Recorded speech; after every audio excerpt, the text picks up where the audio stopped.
What's good, Black Star Podcast? Welcome back to the channel. It's your boy Jared. Y'all, today we're going to be looking at a video from Anton. I'm going to just let you know right now. What I'm probably going to say in this video is probably going to be kind of contradictory to what, you know what, at this point I don't even give a damn. The stuff that I'm going to say in this video, I'm probably going to say some stuff that's going to probably piss some people off. Probably not. I don't know. But let's go ahead and get started because I have not watched this video and yeah, let's go ahead and get started. So is it okay? So is it racist if somebody call you out on your, not you, I'm saying in general. Is it racist if somebody call you out on, but the stereotype proves to be true? I mean, there's always a little truth to some stereotypes, and every particular identity or intersection does have stereotypes as well. So how do we differentiate when somebody is being racist or when they're just being honest about what they see? Is what I'm asking. I think intent, right? Because I think when we talk about bias, when we talk about unconscious bias and bias that you're aware of, for an example, I may have an unconscious bias toward older people where I have a bias that I might not necessarily know that I have, but as it relates to what I'm doing with that, right? So I might vocally say, oh, old people are X, Y, and Z, or Black people are X, Y, and Z. So I think it all boils down to intent and what you plan to do with that information. But do you we think all that have you bias might, no matter how do you think identify. that you might be assuming intent? Well, I'll say like, are you assuming their intent versus just asking? Are you assuming that they're intending to be racist? Or do you know that they are? Sometimes they're just ignorant. For an example, I could give you an example. As someone who has facilitated diversity, equity, and inclusion trainings for various different organizations, I said this analogy before here, or this example before here. I had someone say that their ethnic name that they had from their family, it wasn't like a Shaniqua or nothing kind of name like that, but you know, it came from their culture. What was the name? Black. But they said in the meeting, well, your parents should have named you something that we all can pronounce. What was the name? Huh? What was the name? You said what, Anton? I said, what was the name? I can't even remember. And honestly, I can't even pronounce it myself. Well, I'll just say this on Jeff's behalf. I think we got to remember, too, that communication is like 90% nonverbal. So maybe outside of just intent, too, it'd probably be body language, tone as well. I don't know. I mean, even growing up, what do y'all think was gonna happen if somebody like the anthem is fucking Not Like Us? That was the anthem of the whole fucking summer. Not like us. What did you think was gonna happen when you say we only want to do for us, by us, and you go over into Chicago and they're doing only inviting Black businesses and like what? Exactly. You think it's gonna play out? No, it's Okay.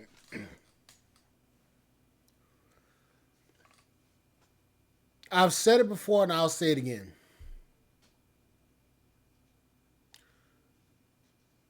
We need each other. You can't just trade with your own and then think that it's all going to just be there and it's all going to just work all the way around. We need everybody. Sorry to say it, Black folk. We need everybody.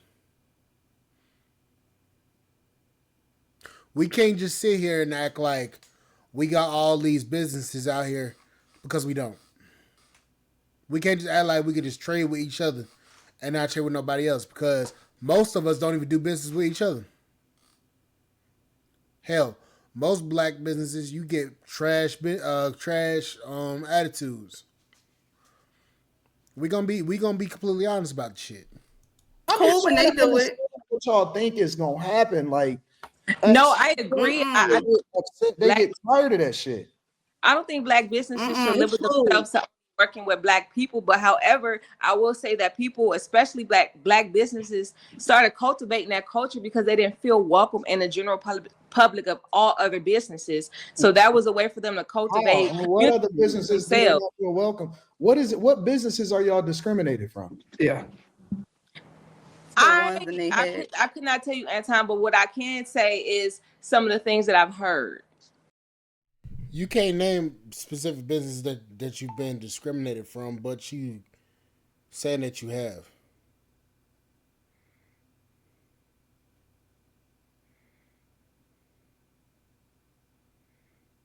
So what? If you can't name a specific if you can't name a specific time that you were discriminated against a business, but you that means that your entire argument is null and void. What the fuck? Especially from Black business owners who work specifically with Black businesses, they feel like we can support ourselves. Like what? That's bullshit. The fact that you have to have diversity, equity, and inclusion is already a sign that there is exclusion. Like, okay, That's what do you bullshit. exclude? Oh, no, hold on. Let's have a conversation. What are you excluded from? I said the fact that there's already diversity, equity, and inclusion like the fact that we had to embed that into employment and things of that nature already shows that there was already exclusion in itself. So that shit did not benefit Black women or Black people. What the fuck are you talking about? That shit benefited white women. Stop it. the start. That's years of the exclusion. Diversity, equity, and inclusion does not even benefit Black people. White women are the ones that benefit from It's diversity. not just for Black people. Listen, don't you understand that the civil rights movement was hijacked by feminism, and then feminism was hijacked by the gay rights movement, and then when they then start to say birthright citizenship was supposed to be for African descendants of slaves. It was then diverted for immigrants. Every fucking movement that y'all are supported don't even help y'all. Like all of the things that y'all, they don't even say Black people no more. They say Black and brown.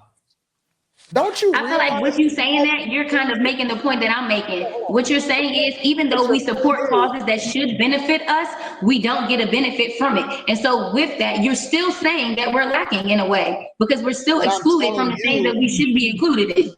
But what are you excluded Because you from? fight, that's what you fight for. We gotta do one mic. We gotta do What one I'm mic. telling you is that the initiatives that you're naming was never created to benefit you, number one.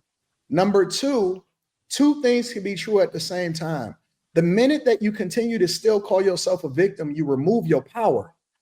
You take power away from the very thing that is supposed to benefit you by saying that I am less than and I'm a victim. Nobody does that. Nope. The weakest ones are usually the ones that get 8. And then they take whatever it is that you think is marketed for you, and it is used against you to make you less than. And until you realize that every single time that you call yourself marginalized, that you make yourself worse off, is literally a marketing tactic, while at the same time allowing for you to control your victimhood, then you'll never ever be in your mind or in society or in other people's eyes actually worthy of whatever it is that you think that you deserve. So if two things can be true at once, can't all of these things happen simultaneously? Like what? So I agree with the point that you're making, Anton. You're not wrong, but I also think you're missing the other side of that as well. And what we're saying, there is some truth to what we're saying. There's truth to what you're saying. These things can coexist. And I think you're making it black and white, like it has to be this specific way, when we're saying, yes, what you're saying is true, but these things are also still happening. There's also bias still happening. Do people still play in the big Olympics? Yes, but then in the same token, there are people who still being excluded. Can you give me some examples of that? Give me an example. And then too, to be honest with you, discrimination and exclusion looks a little bit differently than what it did back in the day. Back in the day, you can be a little bit more blatant with a sign that says whites only. It'll look a little bit different, right? So for an example, in a workspace, you might get, I don't know the exact terminology, but you may get passed over for a promotion. And I understand you got to play the corporate games and all of that. I'm not talking about that. I'm just talking about this specifically. Or people may see you in a workspace a specific way. Or the person who had a different name may not be welcome in the space. You might not have a bathroom. Are you suggesting that that's limited to Black people? No. And that's the thing. So Diversity, if it happens across the board, but if it happens across the board, you know what's so funny to me? What's the issue? Hold on. You know what's so funny to me? while you say that, I watched a woman ascend to almost becoming president of the United States of America based off of her network and being an AKA and being supported by black people just because she's black and she wasn't even married to But Kamala not black. Wait. Please miss me with that, the fact that she's not black. Y'all marketed her, and y'all support her, and she's a part of a black organization. So what are you talking about? Like the real ones know Kamala not black and didn't support her. Who are the real ones though? When like 90-something% of black women voted for her. So who are the real ones? 92%. But Molly, do you know 92? World? Black people supported her in mass. And y'all main argument was she was black. No, a lot of women. We gotta do one mic, y'all. So here y'all. You know what? Listen, y'all the most educated, y'all the most enrolled. I think y'all need to save yourselves. Y'all need to save yourselves, honestly. Like, y'all the most divisive. They don't want to be saved. It's easier to be a victim. Y'all only want to be black as a collective. Actually, after y'all get done decentering men, y'all don't like men. Like you And don't that's like bullshit. men. You don't want to rock with us until it's time for us to support y'all on some bullshit that y'all don't even like us for. Then we all black as a collective, and it's like pick something. Listen, pick. I think that black women need to pick a struggle. Just pick one, and just roll with that. Anton, what are your assumptions rooted in? Huh? What are your assumptions rooted in? Where are you getting this data? What do you mean? I look at this shit every single day. But where are you pulling this data from? Real life? You got your assumptions. And it's like, pick something. Listen, I think that black women need to pick a struggle. Just pick one and just roll with that. Anton, what are your assumptions rooted in? Huh? Did she really just ask that?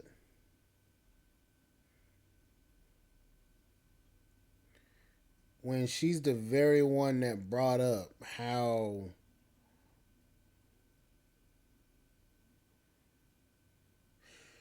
you know what? At this point, it's better. At this point, it's better for me just to fucking build.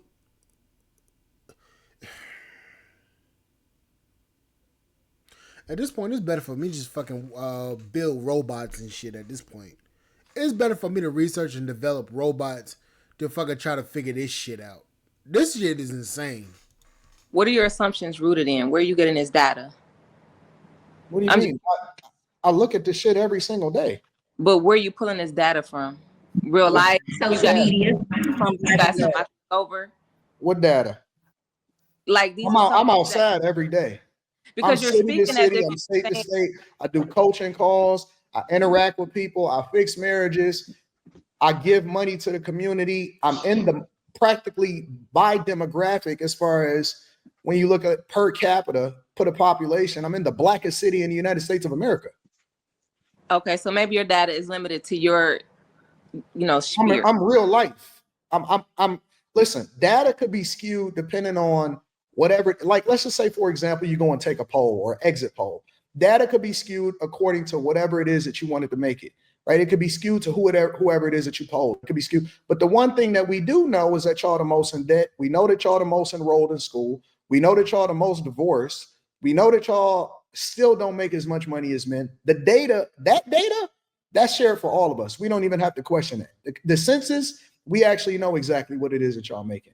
And we also know that y'all the ones that's the most pregnant. We also know that y'all the ones that get the most divorce. And now y'all the most lesbian. And we also know, we have data to show that since we've actually instituted gay marriage, that black lesbian women are the most likely to get divorced, above regular divorces and above men that are gay also. So if you want to cite data, we can cite that too. But the eye test and instincts, that also plays a role. It's like watching basketball. You can do, the plus minus when a person is on the floor, but you still got to have that eye test. We know who we want the hands, who want the ball when the shot clock is going down. We know who it is that's you know what I'm saying, making an impact plays when we watching the game. We know who can't check who when you on the floor. And the fact of the matter is, y'all pick and choose to rock out with the whole black thing when it's convenient for y'all, but y'all really don't fuck with nobody but y'all. The sisterhood don't even fuck with itself. Y'all don't even fuck with That's right. yourself. And I witnessed They don't that. even like each other. That's right. And y'all the first ones to bring down a black business. And I know firsthand. The first ones, my biggest problem at my store is black women. My only problem at my store is black women. That just happened. Y'all will destroy the shit out of a black business. I just seen a video the other day of a man in California. Yeah, okay, I was just about to say that. They shot his thing up. Yeah, and fucks his business up. And oh, now, you and that's talking a about black the clip? business. You talking about the chef? Yes. Yeah, they told shit. So y'all can miss me with that black power bullshit. Y'all can miss me with that fucking we need to come together as black people and do this and support this and black on all that shit is bullshit that be coming out of black women's mouth. Y'all motherfuckers will destroy the shit out of somebody's business and go home and sleep beautiful at fucking night. And his business was in the community. His was actually in the hood. Now he has to move out the hood. Listen, listen, you're talking to the wrong one. We don't even have to cite that. I've opened up restaurants personally, and I've documented on this channel. I've opened up restaurants, built it with my own two hands, put my own money into it. The first restaurant that I ever opened up was in the hood, and it cost me $142,000 of my own money. And you know who the ones that actually supported it? Over 65% of white people were the ones that actually supported it. Yeah. So, you know, like, if you asking for data, I lived it. Like in real life. That's right. I really did live it in real life. Like right there. The first thing that happened, the day that we opened, I had a black guy steal the fucking phone. Damn. I hired all black people and they stole from me and they walked the chicken. They wasn't even just stealing out of the register. They was taking the boxes on delivery day and moving it right out the fucking back door and putting it in their pickup truck. Whole chicken, whole catfish, whole everything. And I don't even say this type of stuff because I'm not bitter about it. You know what I'm saying? I understand the game. I understood the risk. I know what it means. I tried to create something in an environment that didn't have plexiglass up and shit like that. And that's the type of stuff that I had to deal with on a regular basis. So, you know, I don't think, but here's the thing. I don't think that it's all black people. And I don't think that it's all one thing. But the problem is that we can't keep blaming everybody else culturally when we have our own shit to fix within your own environment. You got to pick up the stuff off your own grass before you start moving out into other places, because no matter where you go, you're still going to take you with you. And so all I'm saying is two things can be true at the same time. I think that the woman was wrong for calling the kid out of his, out of his name. And I do think that we have more issues that we need to be concerned about, whether or not a video go viral or not. So, and I agree with that, because honestly, for me, it's just way too much victimhood. And it's like I'm getting to the point where I'm just like, I just rather, and I hate to say it like this, I'm just getting to a point where I'm just like, I'd rather not even deal with the bullshit in the black community. I'm getting to that point. Because it's just getting stupid now. You say something that challenges the community's perspective, and you get called a coon or you get called something out of your name. So it's just like, man, fuck it. But anyways, guys, like, share, subscribe, channel, support the podcast, support.com. I will see you guys on the flip side. Please support Black Star Podcast at blackstarmerch.com. I'll see you guys later. Bye, guys.